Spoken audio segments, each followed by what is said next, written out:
Responsible investing across all asset classes is the panel.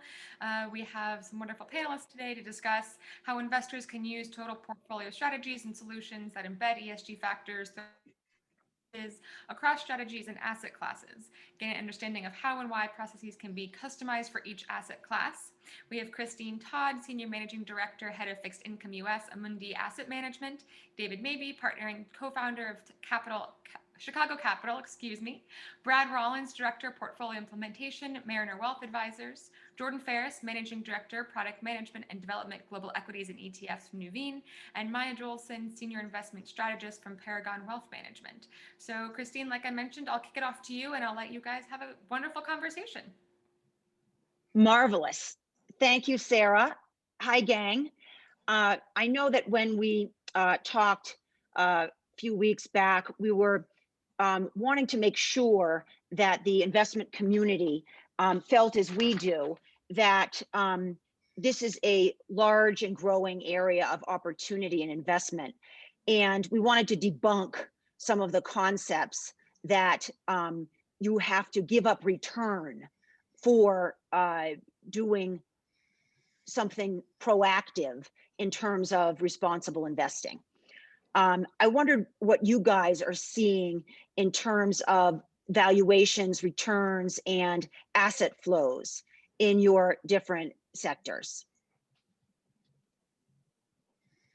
Christine, I'd be happy to start from the from an asset manager perspective, and I think something that has come up over the last 4 or 5 years since we've been in market with some of our ESG ETFs is a lot of the conversations that we're having with our clients are starting to shift in a very positive way. When we first started talking to some clients about what ESG integration meant, there were a lot of assumptions that ESG sort of meant what SRI or socially responsible investing meant 20 or 30 years ago, being that we would simply pick out some sectors of the market that didn't really make us feel good, and we would exclude that from the investment portfolio. And that was sort of what you were left with. We would consider these negative screens. Now we're starting to have conversations about what environmental, social, and governance integration actually means. And that's using methodologies and data to integrate that into the security selection process. So you are being proactively good, but you're also taking in data that's going to help you make good financial decisions. So I like to think of this as being the best of both worlds. You can do well and you can do good at the same time. So within ESG branded products that are coming to market today, a lot of the products will compare companies within the same sector and will say, this is the company that is outperforming its peers across certain environmental, social, and governance metrics. And that company may be overweighted in the portfolio. And in terms of valuations, the products that we've had in market have actually exceeded the returns of non-ESG benchmarks in general. So I think we're getting to the point where product construction and the amount of data that we have available to us is allowing us to deliver some really strong results to clients that accommodate both their values, their personal values, as well as the investment needs that they have. That's great. And Maya, Brad, David, are you seeing excess returns as well in socially responsible investing? And if so, do you attribute that to the fundamentals or the technicals of more asset flows going into products which are reflecting these values? Yeah, I mean, I see it like, as Jordan was saying, my problem is there's a lot of money going into ESG, some accounts up to 1 trillion, and it's really catapulted after the Black Lives Matter movement. A lot more people interested in social and governance. The problem is, in my view, that the ESG benchmark is primarily determined by Morgan Stanley, I mean MSCI, which is spun out of Morgan Stanley. And so it's not necessarily reflective of what is ESG. So as Jordan was saying, they're doing well, but that might be because, okay, they take out energy is underperformed, and it overweights technology. So the top companies in those ESG funds are most likely Amazon, Microsoft, Apple, and those companies, are not known for being very diverse. Amazon's top executive team has 22 people on it. There are no Black people. 10% are women. So the problem is that most of the ESG funds are being dictated by a private company that's profit oriented. And so it's not necessarily going where the money should be going if people actually care about socially responsible investment. That being said, because they're overweight technology firms, they do tend to outperform indexes that include both oil as well as prisons and as well as firearms, which don't necessarily do as well. Yeah, and just to add a little bit more from the returns perspective. So I work at Mariner Wealth Advisors. We have kind of several different lines of business, and one of them is retirement plan business where we consult on larger plans. And there was a DOL rule that was kind of floated out late last year where, you know, in some cases it was kind of framed as a shot at ESG investments because they had to stand on the merit of their investments themselves. They couldn't be chosen specifically because they were ESG. And the whole kind of framing seemed off to us because, you know, we've always looked at these funds on the same kind of footing as kind of traditional investments when we put them in those retirement plans. And so it was kind of a non-issue. And Maya, to your point on maybe the sectors being different, in an MSCI index versus a broader index or something like that. Tech has had a run here, of course, but if you look over a longer cycle, we still see that they compete head to head with the traditional indexes where you could probably say that some of those sector differences have kind of been muted over time. So I don't know that I have a reason, technical or fundamental, why that's happening, but it seems to be happening.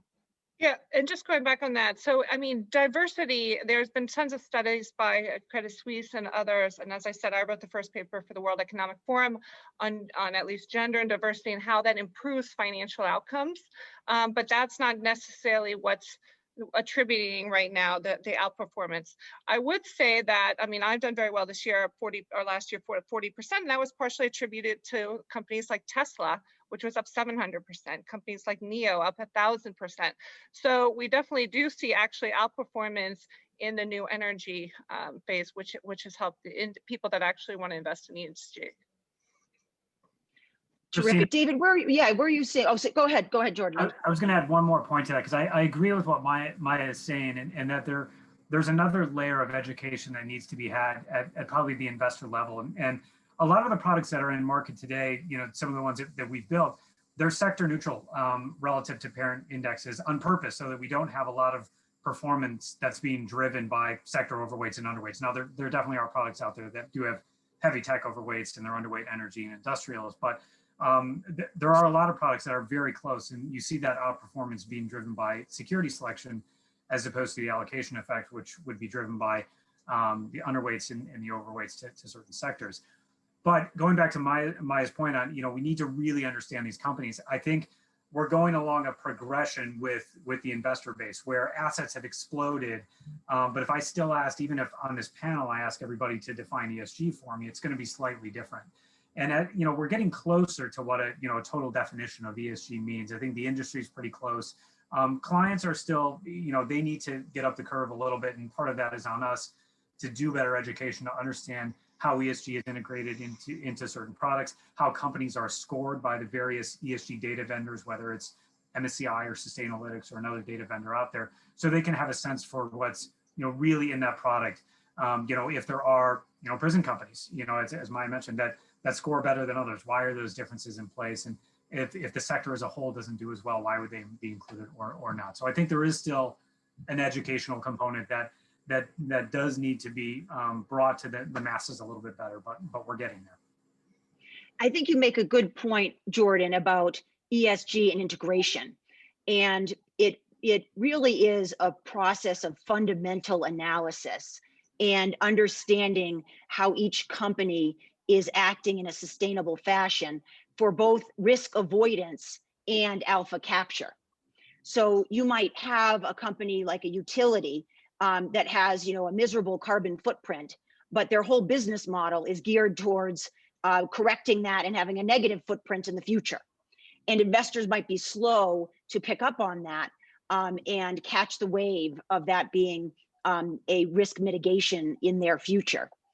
And so I think that in the US, the RFPs that we're seeing from the institutional market are all really expecting that asset managers are integrating ESG into the fundamental process.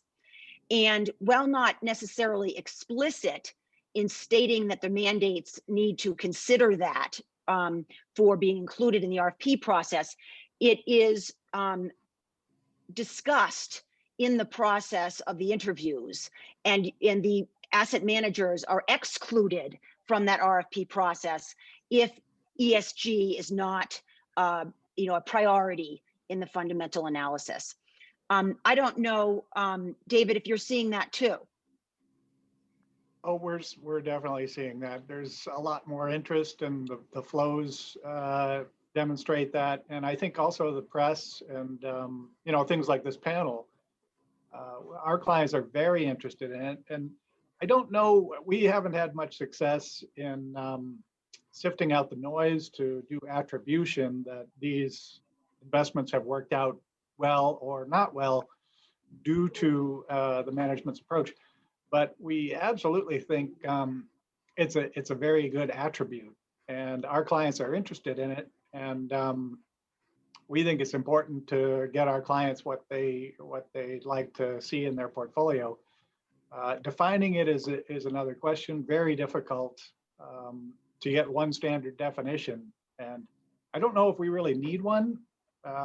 But it's important that investors, both institutions, big endowments, pensions, and individuals, are comfortable with their investments. I would say on top of that, I mean, what I think one of the biggest problems is that there's not data and transparent, and we need common data. So the problem right now is a lot of, let's say, banks and others can cherry pick their data and say, oh, we're 50% women or 50% Black, but that doesn't mean that's the top echelons. So in the UK, where I used to live, they mandated that all the banks and other companies had to actually say at each level, how many women are there, so that at least you can track next year, did it go up or did it go down, right? It's improving or it's not. And I think they should do that for race as well. Right now in the US, you do see a few banks, for instance, like Citigroup, they report their numbers, and they're the only ones, which is great, but they also will have a huge gap of 20 or 30%. And so that's why you see kind of these weird anomalies where you have like oil companies at the top of ESG lists in, say, Europe, because those companies are actually reporting their data. And so they're getting a check mark for being transparent, even if the data is not good. It's interesting you bring up transparency, Maya, because we're struggling to get our arms around the nuances of the new regulation coming out of the EU. The SFDR is forcing companies and asset managers to become transparent about how they view and measure ESG and the quality of their investments as it pertains to ESG. We've interpreted the level of transparency being enough to show a portfolio versus a benchmark in its ESG scoring and explaining the framework by which we approach that. I don't know if any of the fellow panelists have any commentary about the more aggressive regulation overseas and how we might see that changing things here in the US. I can make a brief comment on it, and I think this is a good topic, Christine. And I think I would come at it from two different directions. One, what you see in the EU is the regulatory approach, which can seem somewhat blunt, but it does push that message. But from the other side, I would say this is the capital approach. So you see more money flowing to strategies that have ESG, whether as a mandate or it's something that's being included in their consideration. Back to your RFP question, we're not seeing many RFPs anymore that don't include some sort of RI, responsible investing type of question. So to the extent that continues to be at the front of investors' minds, companies are going to be forced to be a little bit more transparent anyways, regardless of what the regulatory regime looks like. Both of those are helping it along, I think, but there are pressures from both sides. If we look at the U.S., I think this is really interesting, looking over the last 4 years in the administration over the last 4 years, and then going into the current administration. Over the last 4 years, we could argue that the administration was not very pro ESG. So as a society, we went from sort of having a supportive public side that was going to be supportive of ESG and sort of pushing this forward for us, to really having to do it from the private side. And there were some big strides that were made over the last 4 years in terms of ESG that sort of offset some of the policy approach that was going on. Now we're back into this regime that presumably will be more supportive of an ESG type framework. So I'll be interested to see how, with both of those forces moving in the same direction, how quickly we may catch up to the EU, or what actually happens over the next 4 years to improve transparency around reporting. Yeah, to be a little bit of a devil's advocate, I guess my concern is that if you don't mandate consistent data, the companies just cherry pick their numbers, and it's lipstick on a pig. If we go back to assets, only 1% of assets under management are managed by women or minorities.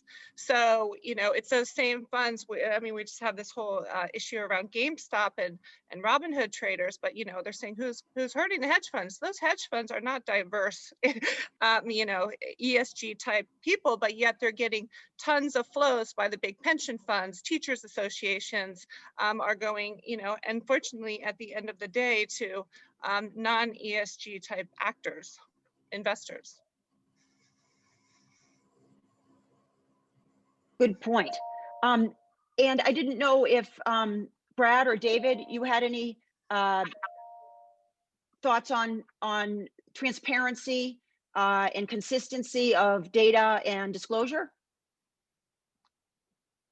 Yeah, I'd say that taking this back to kind of how one of our use cases and how we try to make ESG investments across the capital structure available to our clients is in a big sense through different direct indexing type of applications. And so getting broad exposure with a tilt towards ESG and maybe even some negative screening. I think there still is a place for that in customizing for a client.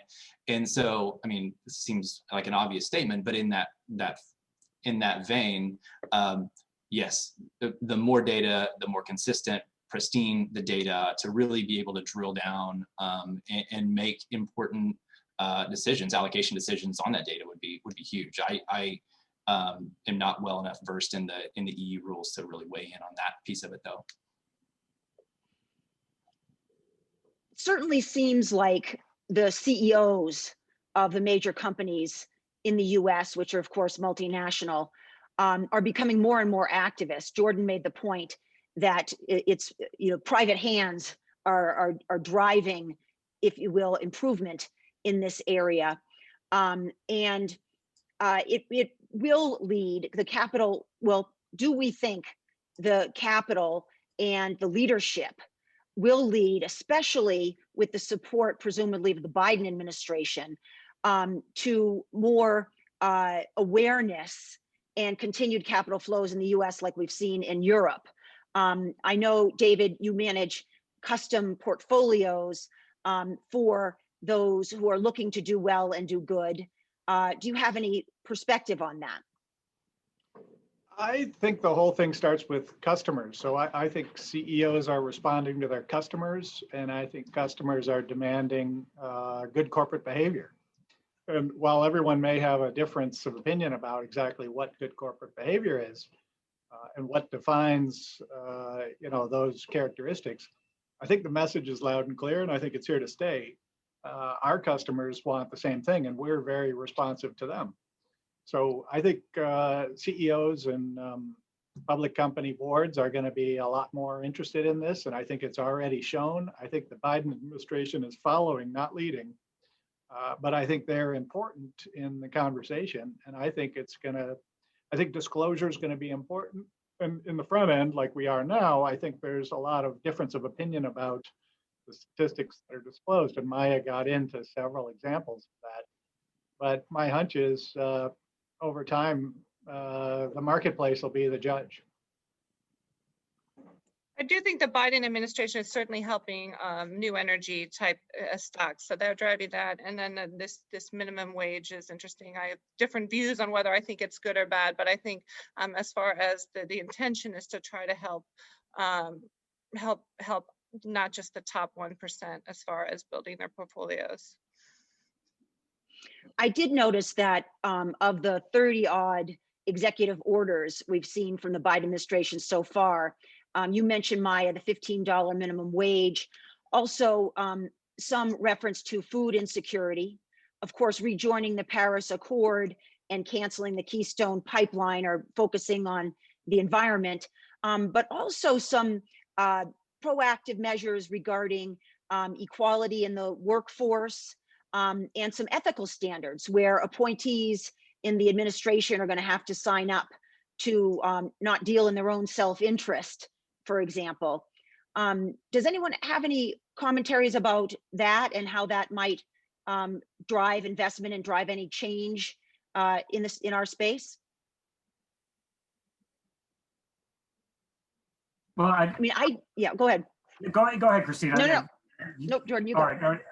So I think this will help to drive some change. And I go back to something Amaya said that which I agree with. It is, as of right now, there is the ability to sort of cherry pick your data.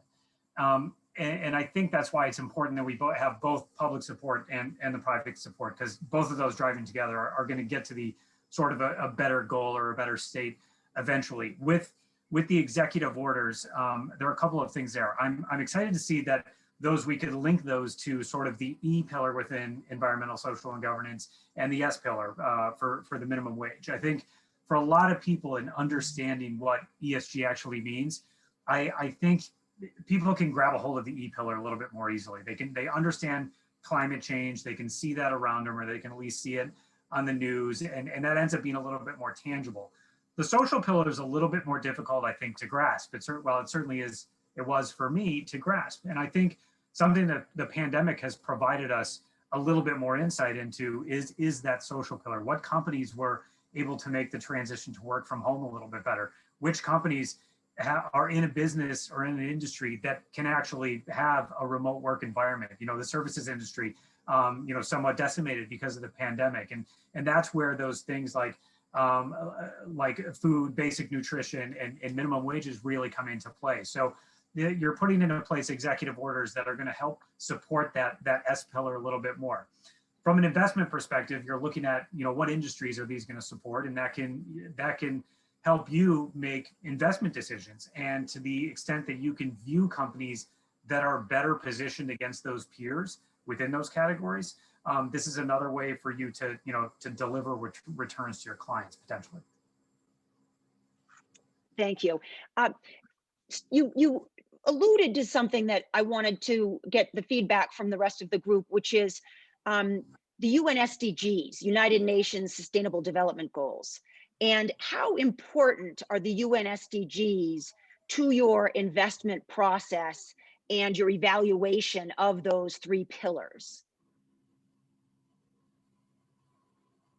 Well, I would just say, so so I spent a lot of time like in Europe, spending time there, and this week we're generally in Davos, and there's so much talk about the UN SDGs. In the US, there's much less talk about what they are. It's really, as I said, MSCI is really dictating what they call ESG. And so, and that's why I call into question why a private company should be doing that. I mean, at this rate, why don't we just get Lehman Brothers to decide what our ESG companies and what aren't? So I think in the US, unfortunately, I don't hear much. There definitely is interest from clients as far as investing in sustainable companies. And so my approach is to actually individually pick stocks based on their values. Because everybody, they weigh things differently as far as, let's say, Nestle is actually on the top of some companies as far as their ESG, and other people say, well, what about, the African cocoa farmers? They're not being treated very well. So there's a lot of, I think, as David said, there's a lot of individual trade-offs. Like, so one client doesn't want to invest in alcohol, but he'll invest in Nestle. Another client doesn't want to invest in Nestle, but what is happy to invest in alcohol, things like that. So there's a lot of, there's so many factors with companies and people's moralities. And so that's why, I do a customized approach, because it's so hard to do one size fits all that actually works. Good point. I know that Brad and David specialize in building custom portfolios. And I wonder what that process is, how important the UN SDGs are, and what sort of factors you integrate. Also, if you could share a little bit about the challenges of that sort of mass customization. As an institutional type investor, we see that as difficult to manage smaller portfolios in a customized fashion. Sure. Yeah, I'll start. And so Mariner is a financial planning firm. We have 350 associates across the country serving their clients. And Maya, you mentioned it at the end, but everybody has their own definition. Unfortunately, or however you want to look at it, maybe it is fortunate that these are the values that they think are important. These are how they want their dollars to kind of go towards that. So we've taken a pretty broad approach to how we do this. And we have an in-house equity team that does manage ESG portfolios that are not customized. This is fundamentally driven stock picking portfolios. And I think the UN guidelines are a factor, but only just a factor among many that go into their research process in picking the best of breed stocks to fill out that portfolio. That's just a handful of portfolios. So there's still several different iterations of ESG that a client may come to us with. And I think that's where the mass customization comes in. We really do that through a quantitative program that is, maybe it has a basis of kind of an inclusive pool of stocks that have, starting with generally high ESG companies as defined by Sustainalytics or some other provider as kind of the starting point, as well as kind of an asset class target, large cap, small cap, mid cap, whatever it is, because this is being driven not only for ESG purposes, but also this is being driven by an advisor who has a view on what's in the best interest of this client long term, what asset classes do they need exposure to, and what quantities. There's so much that goes into this equation. So that mass customization on our part is starting with that kind of pool of high ESG companies and then further tweaking based on usually not the advisor's view, it's going to be the client's view on what is important and what do they want their dollars to go to. And then running that through a quantitative program to push out a portfolio that's custom to that client based on their goals. Relying heavily on technology so that we can do this at a lower dollar amount and for lots of people in lots of diverse situations. But really pairing those two together with the fundamental deep research on one side, in some asset classes, and then pairing it with the more quantitative approach in the others has worked well for us and helped our clients to get the exposure that they need and in the values that they want also. Excellent. David, how do you marry deep research and customization? How is that efficient for you? Well, it's probably not, but we do it. We try to involve the clients in the discussion and try to get their views on what's important to them. And as this panel has gone around the horn here, different items, it's very clear, are hot buttons for different, individuals. And I think our clients are the same way. And so we do try to have a pretty good discussion with our clients. And it's not just a one-timer. This is a repeated, ongoing discussion, because everything changes. Companies change, things evolve, the environment evolves, and so it's important to us to keep that going. We do have some tools that Brad mentioned, including the portfolio accounting system and others. One of the attendees asked, how do we choose managers? I think what the way we do it, it's not necessarily the right way, but it's the way that we've chosen, is we'll look right through and look into their portfolio and see what we think of those companies. We don't necessarily care. Don't get me wrong, the UN guidelines and all these other things are very important, and as Brad said, part of the process. But I think we like to see what folks have owned, and sometimes it's hard to see what, for example, in a public mutual fund, hard to see what they owned in between the reporting periods. And people can trade in and out of stuff that they think is going to be high performance items that aren't necessarily meeting the definitions that we all hope and expect they will. So it's a challenge to do manager selection, but we think the best way is to look straight through their portfolio. And that also means that it's a challenge in two other areas. One, index funds are difficult. Oftentimes the index funds will have things across, a wide spectrum. And as Maya said, it's MSCI or the S&P 500 that people are trying to sit on top of. And the other thing is, and Christine, maybe you know more about this than I do, other asset classes, non-equities, can be a challenge. And I think one of the attendees asked about that, particularly some areas of the debt market, I think can be kind of challenging to dig in and see exactly what's behind there. I couldn't agree more, David. It is very challenging in fixed income. After all, we don't have the power of a proxy vote. So our influence on one-on-one with companies is diluted. Number two, we have a limited time horizon. So a lot of the benefits of the negative cash flow investment in the long-term sustainability of a company won't accrue to fixed income investors. And we have to be careful about managing that time horizon. And then, as we've talked about, the panelists, lack of a benchmark makes it a real challenge to evaluate. We have multi-sector portfolios where, all 6 of the data providers don't provide enough to cover, 50% of the portfolio in terms of rating it. Particularly, you alluded to one of the questions from the audience, the areas of securitized and muni bonds lack standardization and data.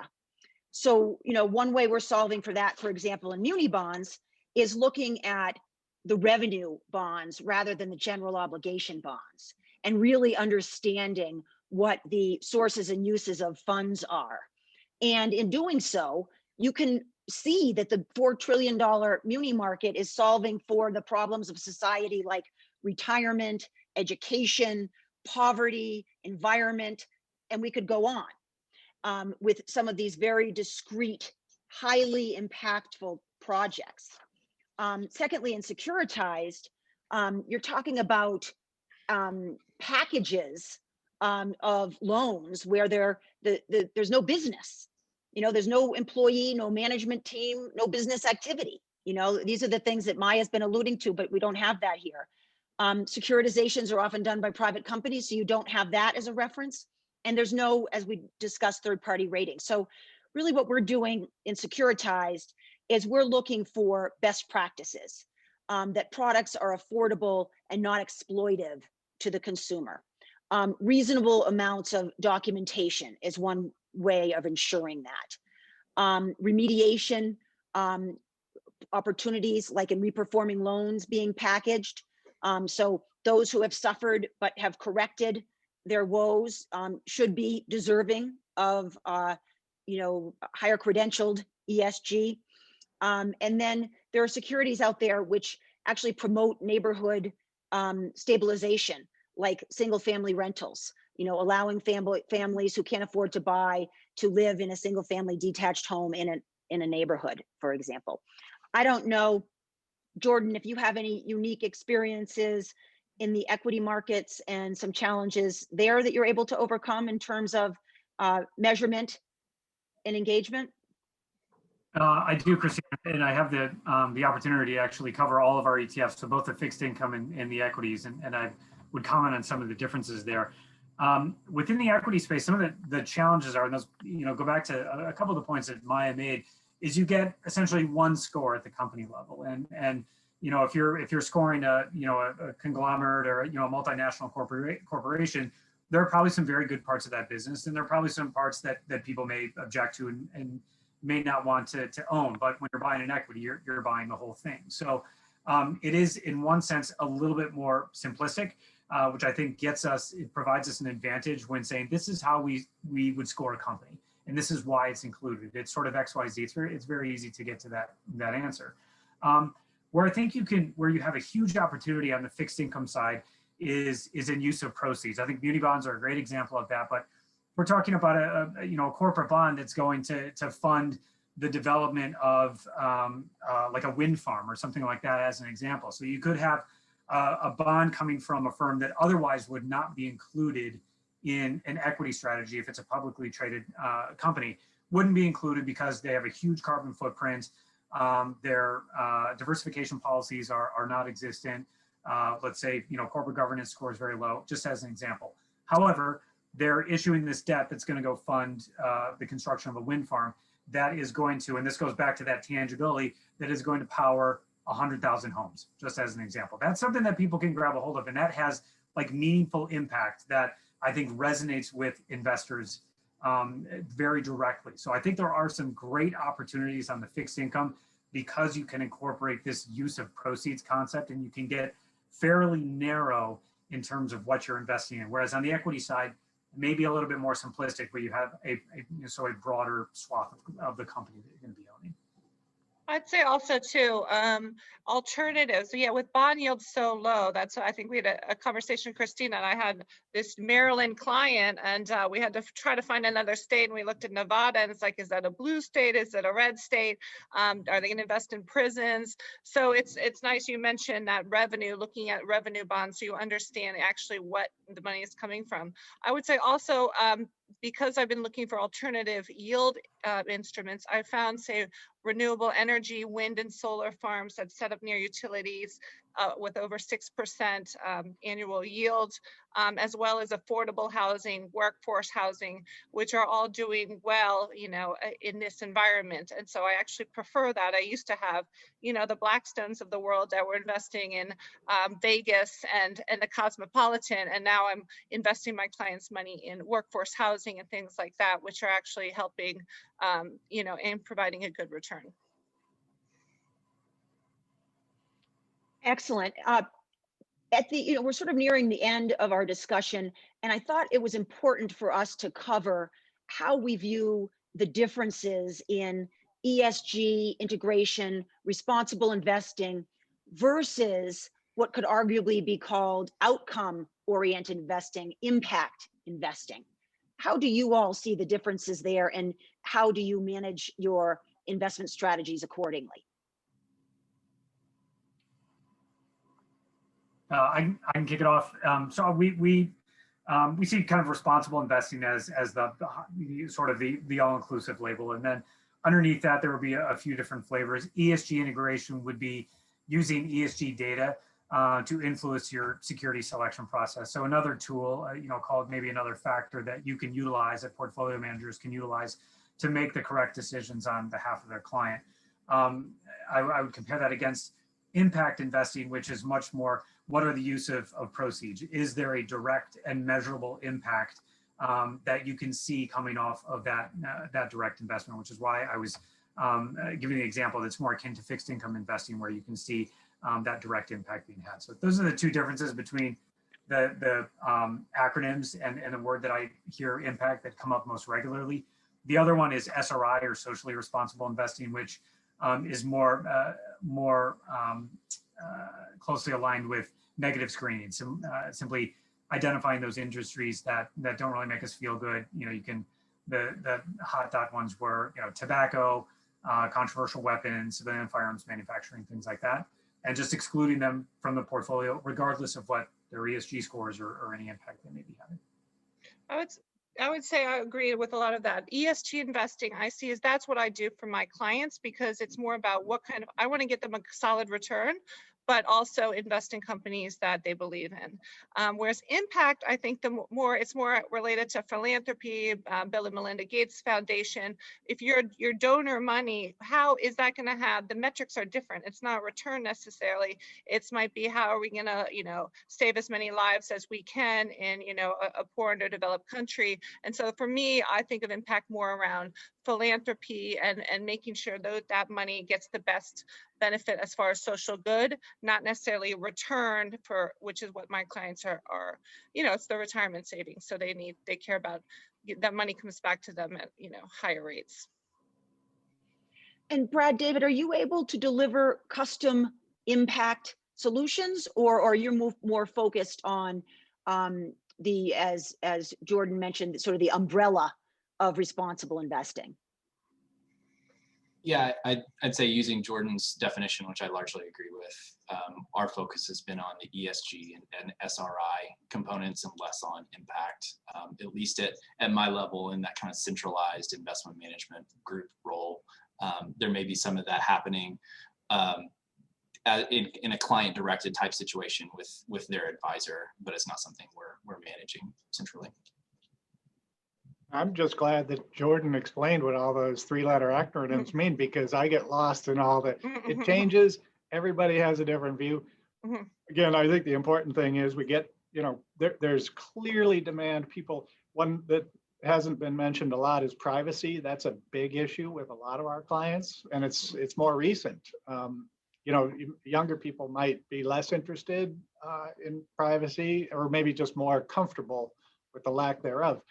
But I think it's okay to have all of these things evolve over time. And I think the key, one of the things you touched on, Christine, is if you can get very granular and some of the fixed income products, because they're contractual, you can fund a certain project, and it could be a company that's creating lots of problems in other areas, but they're trying to make progress on fixing them. I think all of those things are very important. And the hard part is to get them to scale, get those things delivered without a lot of labor intensity for the investment managers. Excellent. Yes. At Amundi, we developed our ESG framework from a team in Europe.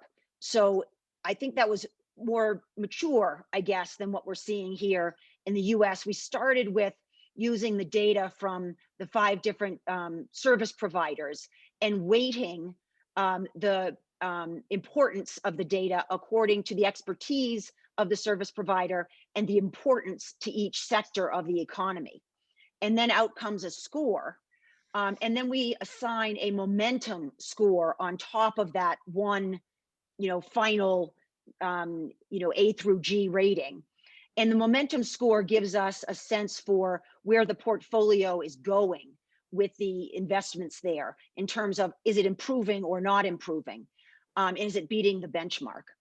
And the final stage, we've solved for really with thematic strategies, where we can identify biodiversity, circular economy, negative carbon footprint, whatever clients might prefer, and really measure the outcomes according to those themes of each company that we're investing in and the specific bond issue that represents.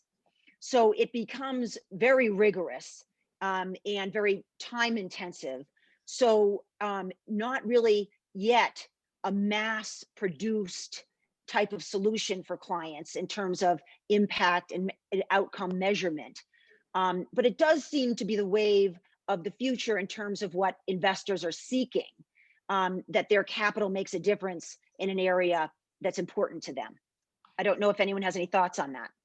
I have a question about that, Christine. I'm wondering, because that's a pretty elaborate process and I think a very useful one that you're describing. If you put GameStop through your screens, I wonder where it would show up. That's a good question. I haven't looked at the ratings there. But not very high. I would think not very high. Yeah, but given the current situation, I hope it's not very high.